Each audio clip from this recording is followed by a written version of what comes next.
How you doing, YouTube? Matt Massa Beer Reviews, back with a little bit of Barrel and Flow Fest beer. This is a collab between Troegs, Mack, and who's the last one here? We have Harris Family Brewery. I know Troegs. This is a 10.5% alcohol by volume, dry hopped Imperial Pilsner. These cans coming from this Barrel and Flow Fest are coming hard and fast in a very beautiful way. Some of the better artwork I've seen. That ribbony kind of thing, separating the text from the art. I've just dug everything about it. So this is actually brewed and packaged by Troegs. So I believe the Barrel and Flow Fest is based out of PA. As far as what they say about the beer here, it says, this right here is an Imperial Pilsner crafted by a Pennsylvania community with big dreams. 2 breweries in planning, a 3rd brewery built by family and friends, a Harrisburg artist who lives by the words "be vibrant," and a game-changing festival with global aspirations. We taste crisp notes of biscuit and fresh baked bread with pops of citrus hops. Through the barrel flows creativity, says Barrel and Flow's Day Bracy. It's kind of dope. 10.4%. Like I said, that Harris family, never heard of them. Mack, never heard of them, but we've all heard of Troegs. If you haven't, that is weird. I can understand somebody internationally, or maybe even like, I don't know, Alaska. But you're talking about a 10.4% Pilsner. This is,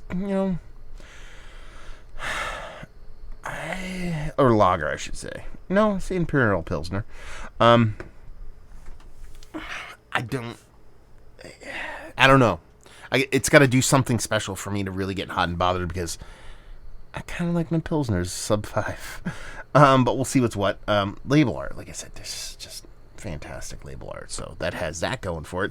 And for what it is, it definitely looks the part of a Pilsner. Hyper crisp and clean, maybe a skosh hair darker than what you expect from kind of like a 4 or 5% Pilsner. You're talking about 10%, so we'll allow it.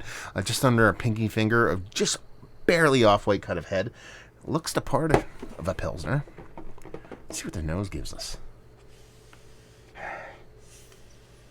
I'm going to be a little cryptic on this nose. So you're getting that kind of slightly toasted, kind of biscuity malt kind of thing.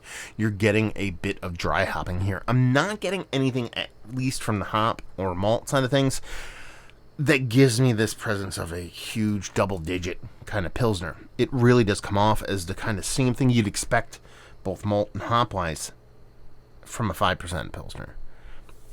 But you can tell it's high ABV. It's probably more of an alcohol thing, a malt thing going on, but there's something about it that lets you know this isn't 5%. At least on the nose. It's very subtle, not overly aggressive, but it's there. It smells nice.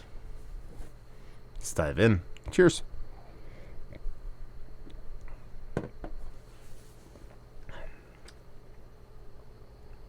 Yeah. I mean, it's almost a facsimile exactly of what you get on the nose, you actually get in the taste. It's got this kind of crisp kind of lager vibe. Sure, a little bit denser. You're talking about double digits here. You're not going to get the crispy boy level on something of this ABV, but it's damn close, especially, how high ABV it is.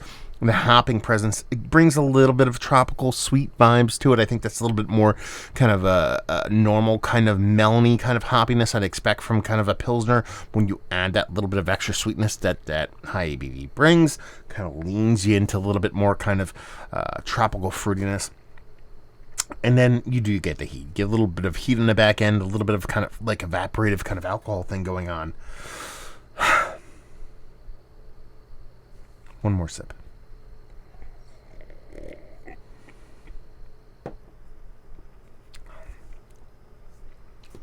I'm not going to sit here and say I hate this beer.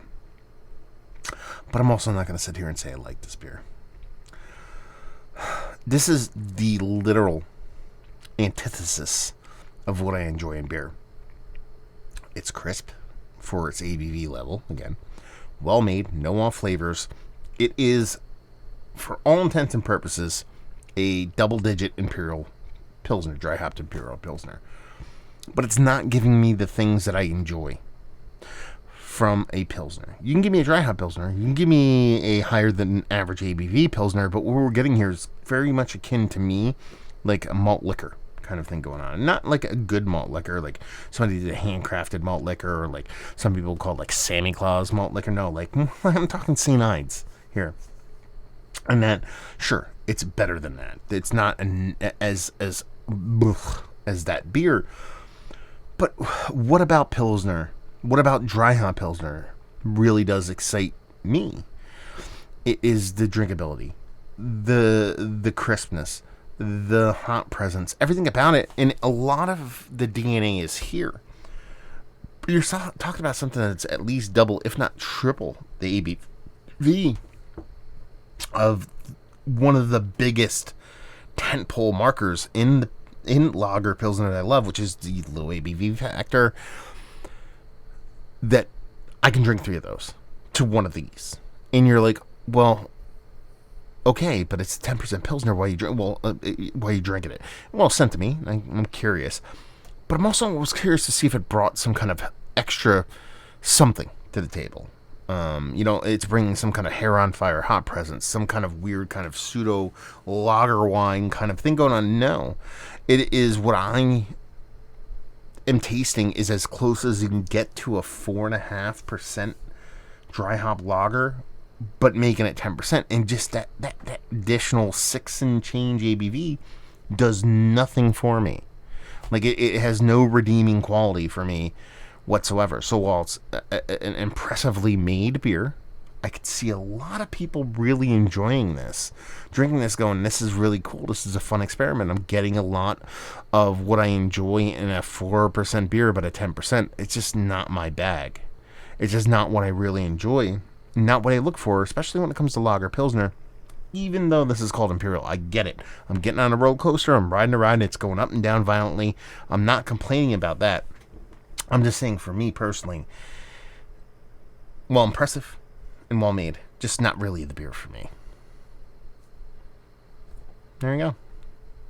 Is it one of the better lagers? Let's just plain and simple it that I've had as late. No. Value availability, no idea. Anybody who's purchased this, please let me know and leave you with if you like what we like this beer.